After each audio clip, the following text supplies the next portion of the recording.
Diqqat, senator Murakkab Rahmonqulov vafot etdi. Assalomu alaykum, hurmatli tomoshabin. Tezkor yangiliklardan xabardor bo'lib turishni istasangiz, kanalimizga obuna bo'lib, videolarimiz davomida bir dona like tugmachasini bosib qoldirishni unutmang.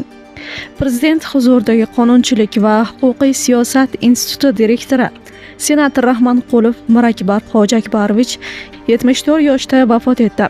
Murakkab Hojiakbarovich prezident huzuridagi strategik va mintaqalararo tadqiqotlar instituti direktorining birinchi o'rinbosari, prezidentning davlat xizmati va hokimiyat vakili organlari bilan hamkorlik qilish masalalari bo'yicha maslahatchisi o'rinbosari, xavfsizlik kengashi kotibi, davlat maslahatchisi sifatida ham ishlagan. Ma'lumot uchun, yuridik fanlar doktori professor Murakkab Hojiakbarovich 1998-yilda 2-darajali shon-sharaf ordeni, 2002-yilda O'zbekiston Respublikasida xizmat ko'rsatgan yurist faxriy unvoni bilan taqdirlangan edi. Hurmatli tomoshabin, video haqida o'z fikrlaringizni izohlarda yozib, kanalni yo'qotmaslik uchun obuna bo'lib qo'yishni unutmang.